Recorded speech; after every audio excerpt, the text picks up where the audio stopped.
Moikka! Mä oon Moona Koiraexperteiltä. Ja nyt ajattelinkin jutella teille, että mitä mä teen ennen kuin koira laitetaan pesuun.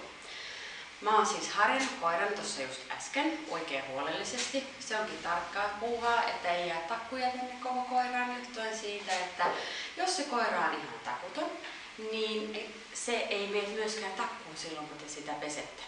Eli jos täällä on niitä takkuja ja te laitatte sinne saippua ja kastelette lämpimällä vedellä ja oikein tälleen hierotte sitä, niin lopputulos onkin semmonen upea huopatossukoira. Eli sitähän me ei haluta. Eli harjatkaa huolellisesti koiranne ennen pesua.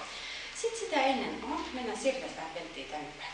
No, mä oon ajanut koiran naaman ja tassut ennen pesua, koska samalla kun se on ajettu, niin siihen jää pientä silppua, joka saattaa jäädä vähän kutittamaan sitä koiraa, niin sen saa oikein näppärästi siinä samalla pestyksi pois, niin se on parempi. Nyt tällä kertaa mä oon käyttänyt tämmöistä pientä konetta, siis on olemassa vaikka minkälaisia koneita ja koneen teriä, mutta nyt tällainen, mutta kaikkea yhdistävä tekijä on se, että se ei ole teräase tai kirves tai mikään muukaan tämmöinen, miten mä sanoisin, väkivalta-ase, vaan se on ihan vaan klipperi, jota sä pidät kelleen kevyesti kiinni, ihan kun pitäisit kynää. Ja täältä lähdet ajamaan. No. Oot aivan rentona, anna koneen tehdä työ. Silloin kun sä oot rentona, niin se koirakin on rentona ja se tarttuu. No, tää toinen puoli. Tosi hyvä. Muistatte välillä kans kehua. Sitten kun toi naamanseutu on ajettu, niin voi ajaa tästä silmäkulmasta tänne korvaan suora linja. Saatte sen otettua, kun usein ihmetellään, että missä ne linjat oikein menee, niin tarkasti silmäkulmasta tänne korvaan. Ja toinen puoli. Ja muistatte ottaa ihan rennosti. Kone tekee työt. Teidän ei tarvii. No moi, molemmat puolet on tehty. Koira on rento, te olette rentoja. Ja sitten ajetaan täältä korvan kulmasta suoraan tänne alas. Koira voi istua, koira voi seistä. Pääasia on se, että ette aja liian alas sitä tänne näin, kun te kokeilette, niin tämä kaula menee tämmöisen vähän niin kuin joutsenella. Eli ajatte sen siihen korkeimpaan kohtaan, mikä tässä kaarissa tavallaan käytätte mielikuvitusta, että tässä menee kaari. Ja teette V-kirjaimen korvasta toiseen korvaan. Ja sitten vaan pyöristätte sen. No. Katsotte, että se ei ole liian alhaalla.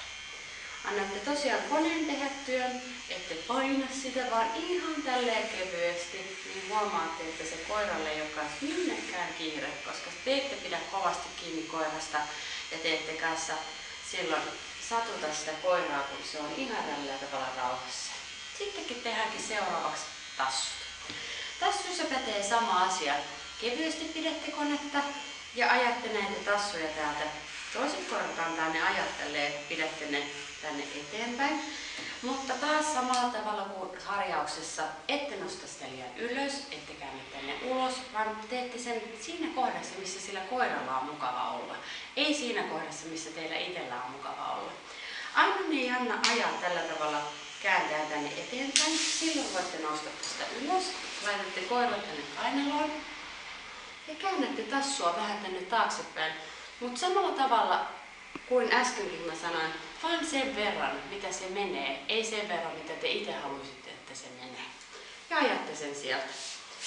Sitten viimeisenä on takatassut. Ja taas nostatte sitä tassua täältä. Noin. Ja nostatte juuri sen verran, mitä se tassu menee. Ei sen verran, mitä te itse haluaisitte.